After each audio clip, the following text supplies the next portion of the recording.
بسم اللہ الرحمن الرحیم۔ السلام علیکم ناظرین۔ اہل سرسار کی ایک قوم جسے قوم سبا بھی کہا جاتا ہے، اللہ تعالیٰ کی بے شمار نعمتوں کے اندر زندگی گزار رہی تھی۔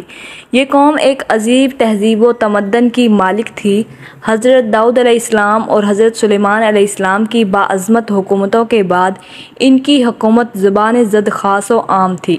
کہا جاتا ہے کہ یہ لوگ گندم کے مغز سے آٹا پیس کر روٹیاں پکاتے تھے، لیکن اسی برعکس وہ اس قدر اسراف کرنے والے اور ناشکرے تھے کہ انہی روٹیوں کے ساتھ بچوں کا پاخانہ صاف کرتے تھے۔ بعد ازاں ان آلودہ روٹیوں کو اکٹھا کرنے سے ایک پہاڑ بن گیا تھا۔ پھر ایک صالح شخص نے وہاں سے گزرتے ہوئے ایک عورت کو دیکھا جو روٹی کے ساتھ بچے کے پخانے کے مقام کو صاف کر رہی تھی۔ اس شخص نے عورت سے کہا، تیرے اوپر افسوس ہے، خدا سے ڈر، کہیں ایسا نہ ہو کہ خدا تیرے اوپر اپنا غضب ڈھائے اور تجھ سے اپنی نعمت چھین لے۔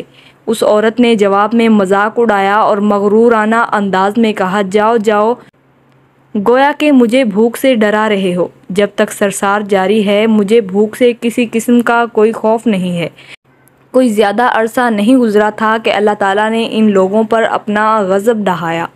پانی جو کہ زندگی کی بنیاد ہے ان لوگوں سے چھین لیا، یہاں تک کہ قحط نازل ہوا۔ بات یہاں تک پہنچ گئی کہ ان کے ذخیرہ کی ہوئی تمام غذا ختم ہو گئی۔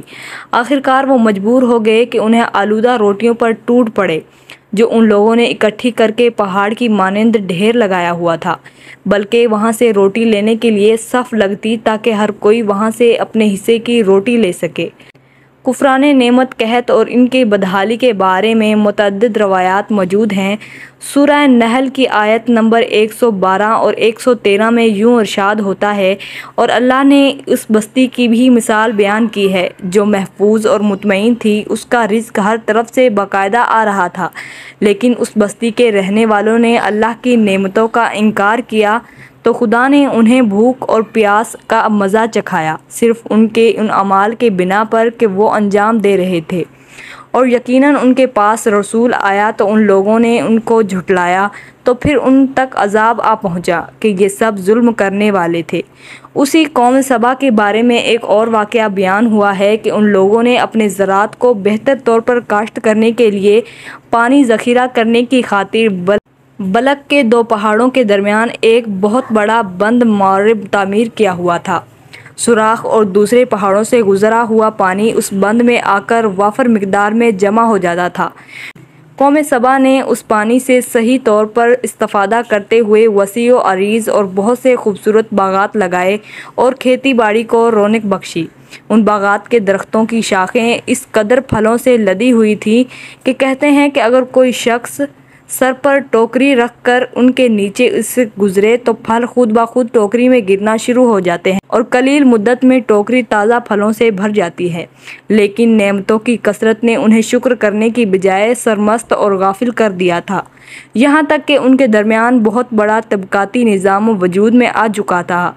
ان میں سے صاحب اقتدار لوگوں نے کمزوروں اور ضعیفوں کا خون چوسنا شروع کر رکھا تھا، یہاں تک کہ ان لوگوں نے خدا سے ایک احمقانہ التماس کیا جس کا ذکر سورہ سبا کی آیت نمبر 19 میں ملتا ہے۔ انہوں نے کہا، خدایا ہمارے سفروں کے درمیان فاصلہ زیادہ کر دے۔ اللہ تعالیٰ نے ان مغرور پیٹ کے پجاریوں پر اپنا غضب نازل کیا۔ بعض روایتوں کے مطابق ان مغرور لوگوں کی آنکھوں سے دور سراہی چوہوں نے مارب نامی بند کی دیواروں پر حملہ کر کے انہیں اندر سے کھوکھلا کر دیا۔ ادھر سے بارشیں زیادہ ہوئیں جن کی وجہ سے سیلاب آ گیا اور اس بند میں پانی بہت زیادہ اکٹھا ہو گیا۔ اچانک بند کی دیواریں ٹوٹیں، اس سے ایک بہت بڑا سیلاب آیا جس میں تمام دیہات، آبادیاں، مال مویشی، باغات، کھیتیاں، ان کے محل اور گھر پانی میں غرق ہو گئے۔ ان کے باغات اور زراعت میں سے صرف بیری کے درخت اور کچھ جھاڑیاں بچی تھیں۔ خوش الحان پرندے وہاں سے کوچ کر گئے تھے، جبکہ الوؤں اور کووں نے قوم سبا کے کھنڈرات میں اپنے گھونسلے بنا لیے تھے۔ اس بات کا ذکر سورہ سبا کے آیت نمبر 15 اور 16 میں ملتا ہے، اور آخر میں سورہ سبا کی آیت نمبر 17 میں قرآن کریم میں اس واقعے کا یوں نتیجہ نکالا ہے، یہ ہم نے ان کی ناشکری کی سزا دی ہے اور ہم ناشکروں کے علاوہ کسی کو سزا نہیں دیتے۔ دوستو اگر آپ کو یہ واقعہ اچھا لگا ہو تو اسے لائک کریں اور میرے چینل کو ضرور سبسکرائب کریں، کیونکہ آپ لوگ جانتے ہیں کہ میری اسی طرح کی ویڈیوز آپ تک آتی ہیں۔ شکریہ۔